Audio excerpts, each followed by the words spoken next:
আরেকটা প্রজাতি বের হবে, এর নাম ইয়াজুজ আর মাজুজ। নাম শুনেছেন? এই যে এই সূরার মধ্যেই আছে, এই সূরা কাহাফের কথা বললাম না, সূরা কাহাফের পিছনের দিকে আছে ইন্না ইয়াজুজ ওয়া মাজুজ মুফসিদুনা ফিল আরদ। যুলকারনাইন বাদশার কথা পড়বেন, তিনি যে দেয়াল নির্মাণ করে দিয়েছিলেন লোহা এবং তামা দিয়ে, মনে আছে, পড়েছেন? আচ্ছা, এই ইয়াজুজ আর মাজুজ যখন বের হবে, পৃথিবীর পানি খেয়ে শেষ করে ফেলে দিবে। এর এত বেশি হিংস্র হবে যে এদের সাথে লড়াই করার মতো ক্ষমতা কোনো মানুষেরই থাকবে না। এমনকি ঈসা আলাইহিস সালামেরও নয়। ঈসা আলাইহিস সালাম তুর পাহাড়ে চলে যাবেন মুসলিমদেরকে নিয়ে, তুর পাহাড়ের ভিতরে মুসলিমরা সেখানে লুকিয়ে থাকবে, পৃথিবীর মেসাকার অবস্থা হয়ে যাবে, পৃথিবীর পানি খেয়ে শেষ করে ফেলে দিবে হিংস্র প্রজাতি।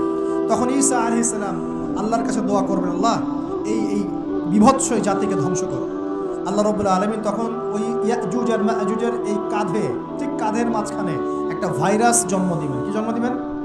ওই যে বলি না মহামারীর ভাইরাস, অমুক ভাইরাস তমুক ভাইরাস, এই ভাইরাস আরও সামনে আছে বাকি। এখন ওই ভাইরাসে, ওই পোকায়, ওই ব্যাকটেরিয়া বা যেটাই হোক আল্লাহ পাক যাই দিবেন, এতে করে ইয়াজুজ আর মাজুজের পুরো প্রজাতি ধপ ধপ ধপ করে মারা যাবে। মানে এটা ছোঁয়াচে রোগ হবে। কি রোগ হবে?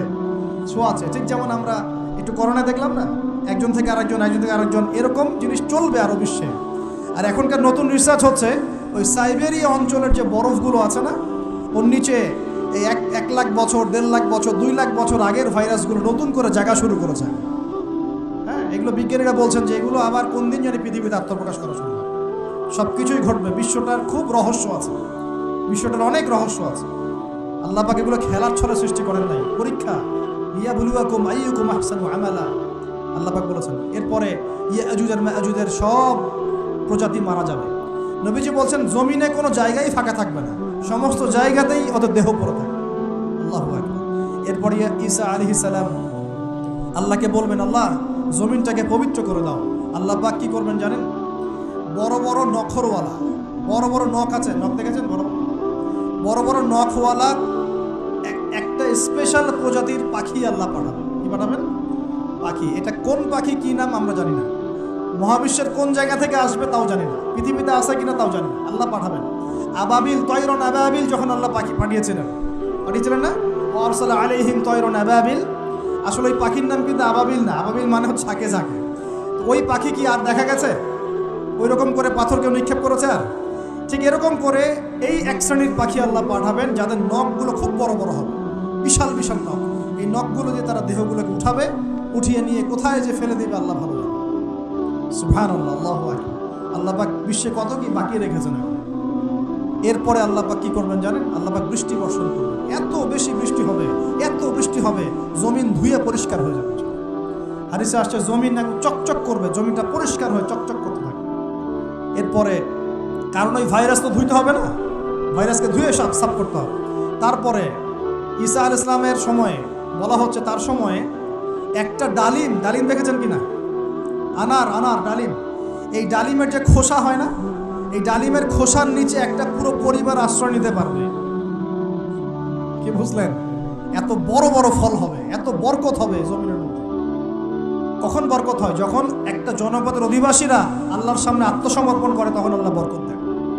আমরা কি আত্মসমর্পণ করছি? এই জন্যই তো অর্থনৈতিক মন্দা চলছে।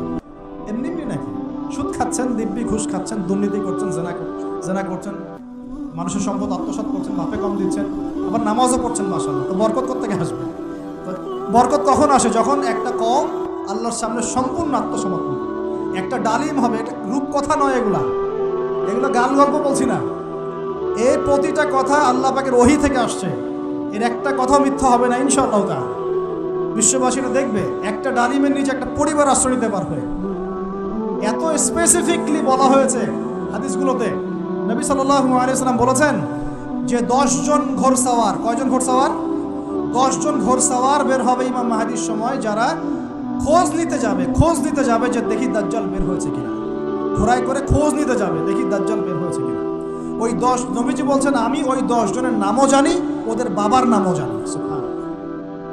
এত স্পেসিফিক জ্ঞান দেওয়া হয়েছে আল্লাহর পক্ষ থেকে নবী সাল্লাল্লাহু আলাইহি ওয়াসাল্লামকে। তার হাদিস থেকে বলছি, ডালিমের নিচে পরিবার আশ্রয় নিতে হবে।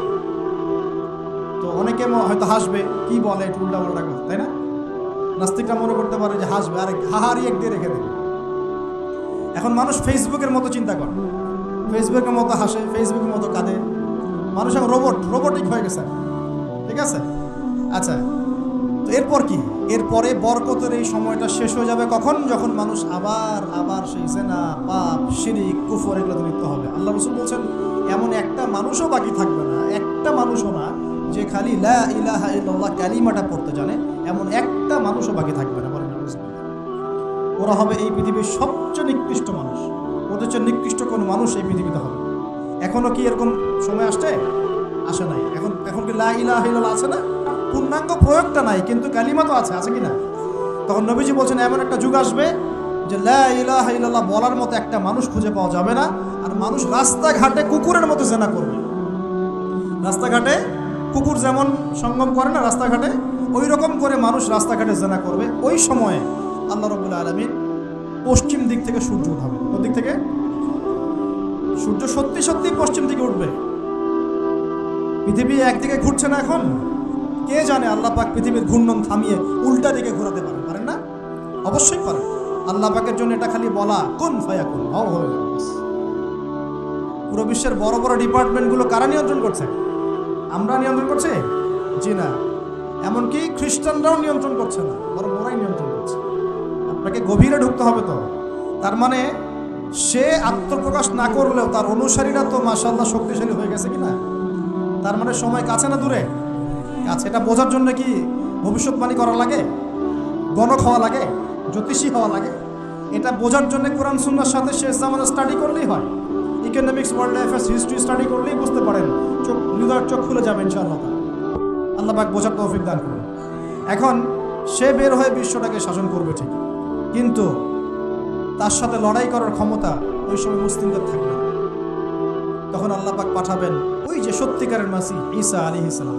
তাকে পাঠাবেন। তিনি নামবেন সিরিয়ায়। কোন দেশে?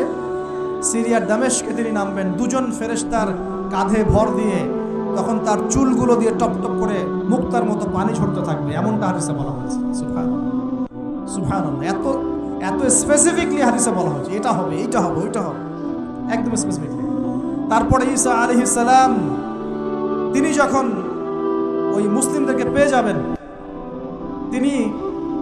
তাকে ইমামতি করতে বলা হবে। ঈসা আলাইহিস সালাম বলবেন না, আমি ইমামতি করতে পারবো।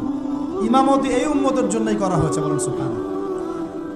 আমাদের ইমাম ইমামতি করবেন, তিনি পিছনে মুক্তাদি হবেন। একজন নবী মুক্তাদি হবেন আর ইমাম ইমামতি করবে। চিন্তা করতে পারেন? এরপর নামাজ শেষ হওয়ার পরে বলবেন তিনি দরজা খুলে দাও, দরজা খুলে দাও। এটার ব্যাখ্যা আমার কাছে মনে হয় হয়তোবা তখন অবরোধ থাকবে, অবরোধটাকে তিনি ভেঙে দিতে বলবেন হয়তোবা, আল্লাহ ভালো জানেন। দরজা খুলে দাও এর ব্যাখ্যা কি হতে পারে? কিসের দরজা খুলে দাও? কিসের বাঁধন খুলে দাও? নিশ্চয় একটা বাঁধনে মুসলিমদেরকে বেঁধে ফেলা হবে। তিনি ওটার বিরুদ্ধে মুসলিমদেরকে ঝাঁপিয়ে পড়তে বলবেন। তখন দাজ্জালের সাথে দেখা হবে। কোন দাজ্জাল? সত্যিকারের দাজ্জালের সাথে ঈসা আলাইহিস সালামের দেখা হবে।